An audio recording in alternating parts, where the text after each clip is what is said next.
వరంగల్ జిల్లా నర్సంపేట నియోజకవర్గం దుగ్గొండి మండల కేంద్రంలో స్థానిక ఎంఆర్ఓ రవిచంద్రరెడ్డి అధ్యక్షతనలో దుగ్గొండి రైతు వేదిక భవనంలో నిర్వహించిన భూభారతి చట్టంపై రైతులకు అవగాహన సదస్సు నిర్వహించారు. ఈ సదస్సుకు హాజరైన స్థానిక ఎమ్మెల్యే కాంగ్రెస్ పార్టీ దొంతి మాధవరెడ్డి, మహబూబాబాద్ ఎంపీ పార్లమెంట్ సభ్యులు బలరాం నాయక్ మాట్లాడుతూ గత బీఆర్ఎస్ ప్రభుత్వం ధరణి సమస్యలతో సామాన్య రైతులను ఇబ్బంది పెట్టిందన్నారు. ఇప్పుడు భూభారతి చట్టంలో రైతుల సమస్యల పరిష్కారం అవుతాయని, సన్న చిన్నకారు రైతులకు మేలు జరుగుతుందన్నారు. చిన్న చిన్న అవకతవకలు ఉన్నట్లయితే 15% ఆర్డీఓ పరిష్కరిస్తారు. 80% ఎంఆర్ఓ గారు పూర్తి బాధ్యతతో రైతులకు పాస్బుక్ ఇచ్చే అవకాశం ఉందన్నారు. ఈ కార్యక్రమానికి ముఖ్య అతిథులు శ్రీ కలెక్టర్ డాక్టర్ సత్యశారదాదేవి చెప్పిన ముఖ్య విషయాలు 1999 పట్టాదార్ పాస్బుక్ చట్టం నుండి ఆర్ఓఆర్ చట్టం 2020లో కొన్ని సమస్యలు ఉత్పన్నమైనవని, అందుకు ప్రజాపాలన ప్రభుత్వం భూభారతి కొత్త ఆర్ఓఆర్ చట్టం 2025ను తెచ్చిందన్నారు. పట్టాదారు పాస్బుక్ ఉంటేనే భూమిపై హక్కు ఉన్నట్టు. ధరణి పోర్టల్ నుండి భూభారతి పోర్టల్ ద్వారా సమస్యలు సత్వర పరిష్కారమవుతాయి. గతంలో రైతులు సాదా బైనామాలో పెట్టిన అర్జీలను కూడా విముక్తి కలుగుతుంది. ఈ ప్రక్రియ మే 1వ తారీఖు నుండి అమల్లో కానుంది. ఈ కార్యక్రమానికి రెవెన్యూ ఆఫీసర్లు, రెవెన్యూ సిబ్బంది, అధికారులు RI Rambabu, VRS Sarangapani, Murali, Ravi, Congress party మండల నాయకులు తోకల శ్రీనివాస్, ఎర్రెల్లి బాబు, అనిల్, మాజీ సర్పంచ్లు, ఎంపీటీసీలు, రైతులు, మహిళలు, కళాబృందం, తాళ్ల సునీల్, ప్రజలు అధిక సంఖ్యలో పాల్గొని ఈ యొక్క భూభారతి అవగాహన సదస్సు ప్రశాంతంగా నిర్వహించారు.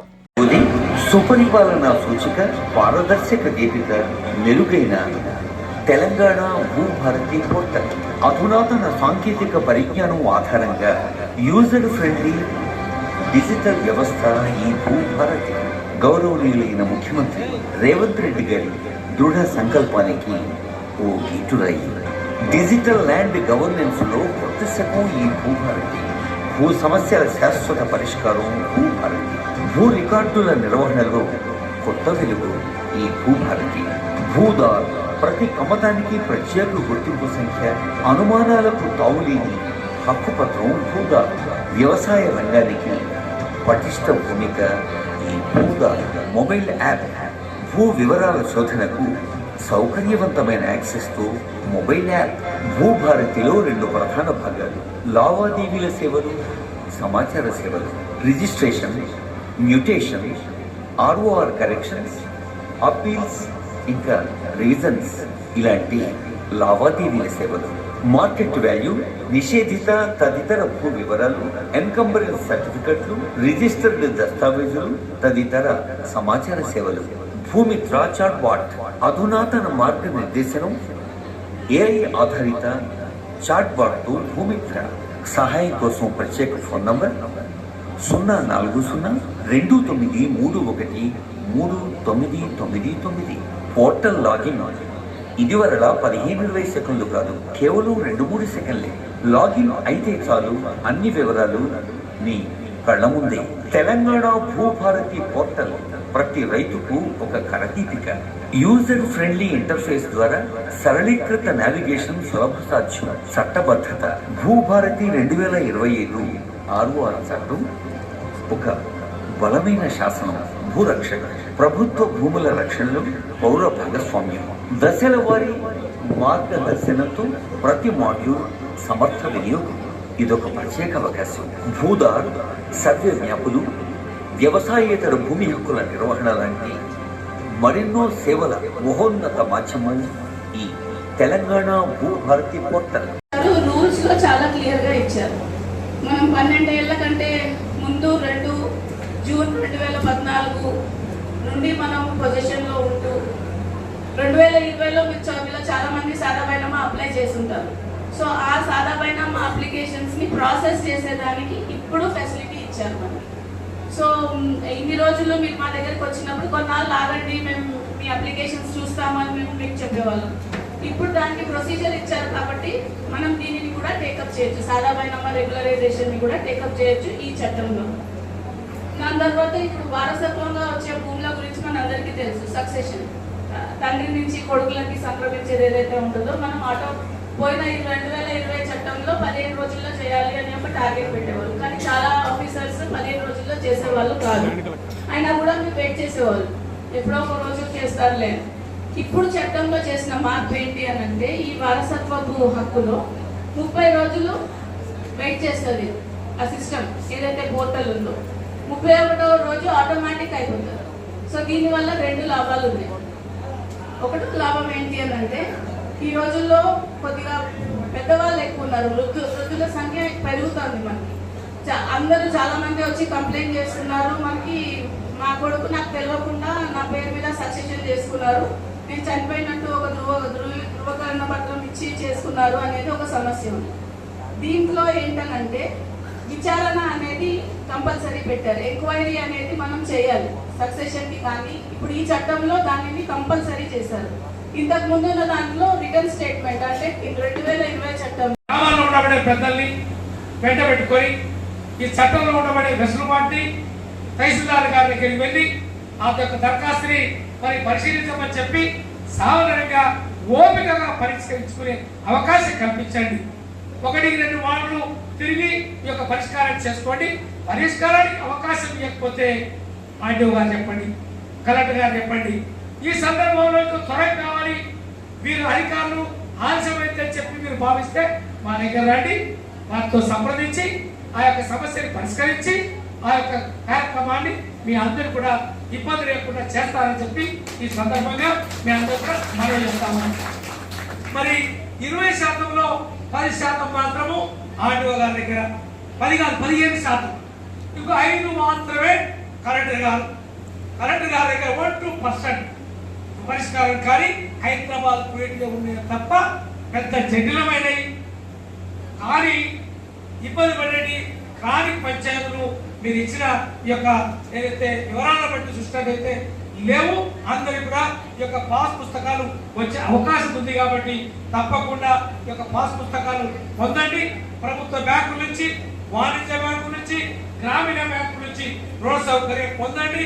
కట్టాలకు కానుకలకు ఇచ్చే అవకాశాన్ని మీరు వినియోగించుకోండి. వారికి కూడా పూర్తి స్థాయిలో పట్టాలు ఇచ్చిన తర్వాత మార్పు చేసుకునే అవకాశం ఉంది కాబట్టి దీన్ని పూర్తి స్థాయిలో సద్వినియోగపరచుకోమని చెప్పి ఈ సందర్భంగా మహిళా సోదరి వాళ్ళకి, రైతు సోదరి వాళ్ళకి, రైతులందరికీ సందర్భంగా మనవి చేస్తా ఉన్నాను.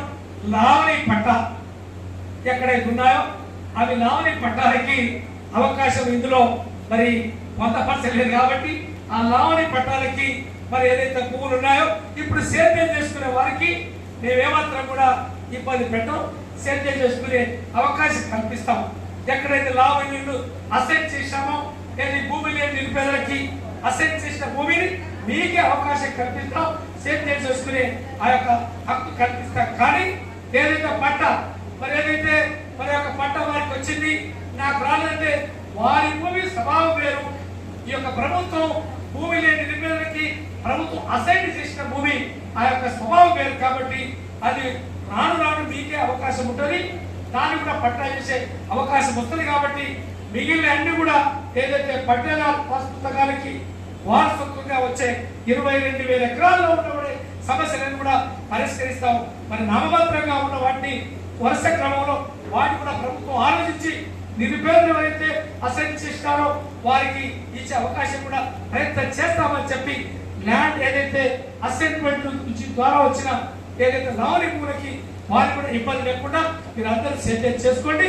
ఎటువంటి ఇబ్బంది మా ప్రభుత్వం నుంచి, మా నుంచి ఏమాత్రం కూడా ఇబ్బంది రాకుండా చూస్తారని చెప్పి సందర్భంగా మీ అందరూ కూడా మనవి చేస్తా ఉన్నాం.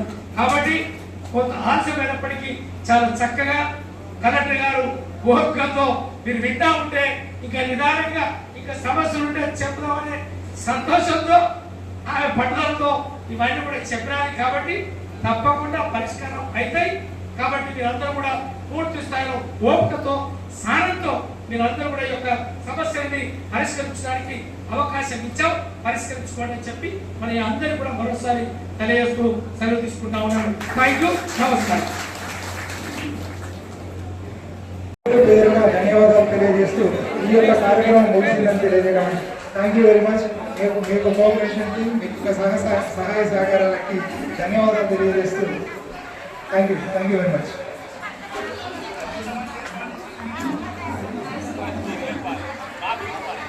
అనేది ఇంకా ఫామ్ చేయలేదు కాబట్టి భూపరిపాలన ప్రధాన కమిషనరే ల్యాండ్ ట్రిబ్యునల్ గా వ్యవహరిస్తారు అని మనకి మెన్షన్ చేశారు రూల్స్ లో. సో ఇప్పుడు ఈ 2 అంచెలు దాటితే మనకి ఎవరి దగ్గరికి వెళ్ళాలి అని అంటే ఏవైనా కూడా భూ స్వభావ పరిస్థితులు మార్చేది ఏముంటుందో అది స్ట్రైట్ అవే భూ పరిపాలనా కమిషనర్కి వెళ్తుంది. అంటే ఇప్పుడు మనం అనుకుంటాము మన ల్యాండ్ పట్టా ల్యాండ్లో ఉంది అని అనుకుంటాం. ఎందుకంటే తెలంగాణలో సాధారణంగా మనం అదల బదల్లో ఎక్కుంటాం. మనము మన ల్యాండ్ పట్టా ల్యాండ్ ఎక్కడో ఉంటుంది, కానీ మనం గవర్నమెంట్ ల్యాండ్ సాగు చేస్తూ ఉంటాం. మనకి మన ల్యాండ్లోనే ఉన్నామని అనుకుంటాం.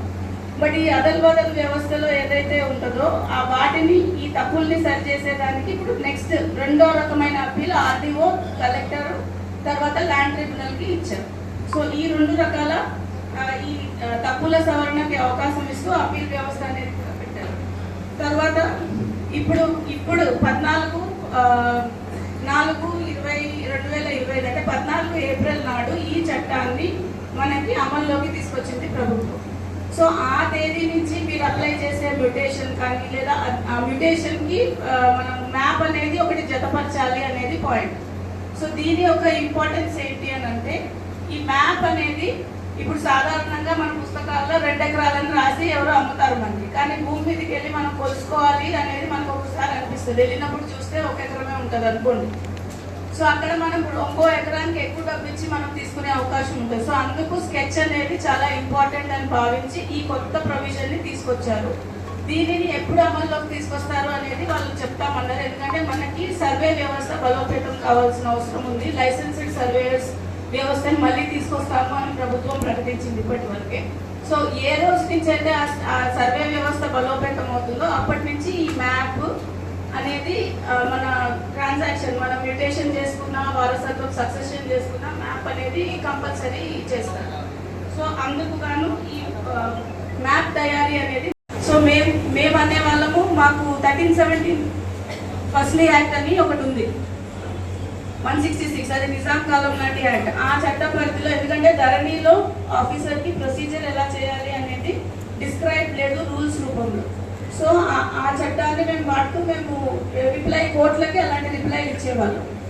కేవలం 3 మాసాలలో వీటికి రూల్స్ అనేది గవర్నమెంట్ ఫ్రేమ్ చేసింది. అంటే వీటిని ఏ ఆఫీసర్ ఎలా చేయాలి, ఎంత రుసుము తీసుకోవాలి, ఏ కాగితం మిమ్మల్ని ఆధారంగా తీసుకోవాలి, అండ్ ఒకవేళ మేము కనుక ఏదైనా మీకు నచ్చనిది మీ ఆలోచన విధంలో ఇది కరెక్ట్ అని మీరు అనుకుంటే మేము తప్పు అని మేము అన్నప్పుడు నెక్స్ట్ ఎవరి దగ్గరికి వెళ్ళాలి, ఇలాంటివి ఎంత టైంలో వెళ్ళాలి, ఇలాంటి ప్రొసీజర్స్ అన్ని డిస్క్రైబ్ చేస్తూ రూల్స్ కూడా ఇచ్చారు.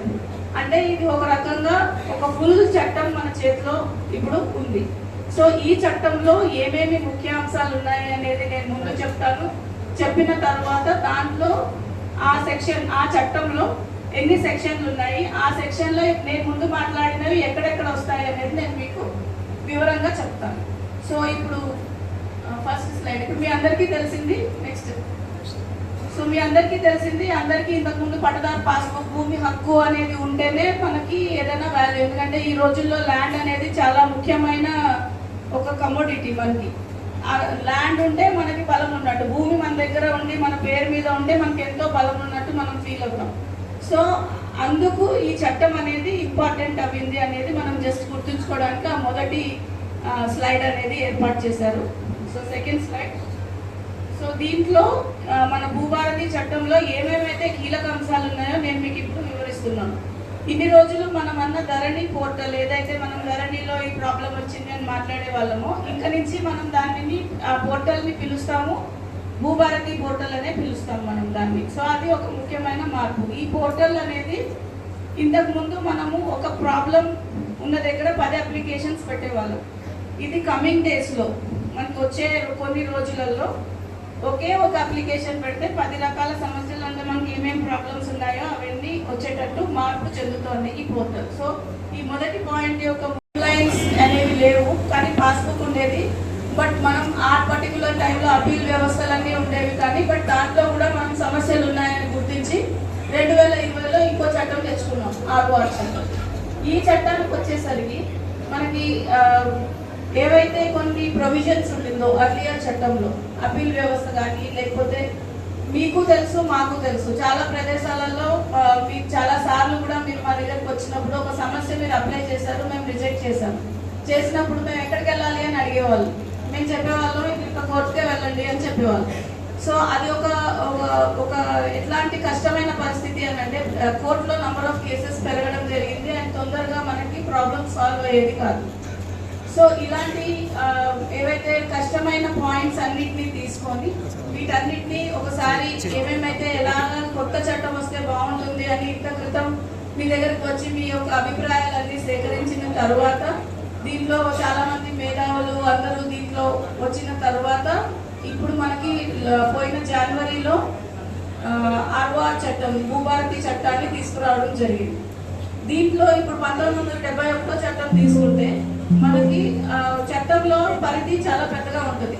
మీ అందరికీ నేను అర్థం చేయాలంటే చట్టంలో ఒక రకంగా వారసత్వం హక్కు అని రాస్తారు అనుకోండి. వారసత్వం హక్కు ఇవి మన మహబూబాబాద్ పార్లమెంట్ సభ్యులు శ్రీ బలరాం నాయక్ గారికి, మన అగ్రికల్చర్ మార్కెట్ కమిటీ చైర్మన్ అయిన శ్రీ పాలాయి శ్రీనివాస్ గారికి, ఇక్కడ ఉన్న ఇతర ప్యాక్స్ చైర్మన్స్కి, అడిషనల్ కలెక్టర్ గారికి, ఆర్డీఓ గారికి, ఇతర మన మండల స్పెషల్ ఆఫీసర్ అయిన హార్టికల్చర్ ఆఫీసర్ గారికి, ఇతర మండల స్థాయి అధికారులకు and print electronic media and అతి ముఖ్యంగా ఇక్కడ ప్రెసెంట్ ఉన్న మన ఎవరైతే పట్టదారులు ఉన్నారో వాళ్ళందరికీ కూడా నా నమస్కారం. ఇక్కడ సంతోషకరమైన విషయం ఏంటంటే మేము ఇంతకుముందు వెళ్ళిన 2-3 ప్రదేశాలలో ఎక్కువ శాతం మెన్ వచ్చారు, అంటే పురుషులు వచ్చారు. బట్ ఇక్కడ అంతే మోతాదులో మహిళలు రావడం చాలా ఆనందంగా కనపడుతుంది. భూభారతి నూతన చట్టం గురించి చెప్పాలనంటే ముందుగా ఇంతకు ముందు ఉన్న చట్టాల గురించి మీ అందరికీ అవగాహన ఉండే ఉంటుంది. బట్ స్టిల్ మనం ఒకసారి గుర్తు చేసుకోవడం ముఖ్యం. సో మొదటి చట్టం మన అందరికీ తెలిసిన పట్టదారు పాస్బుక్ చట్టం 1971.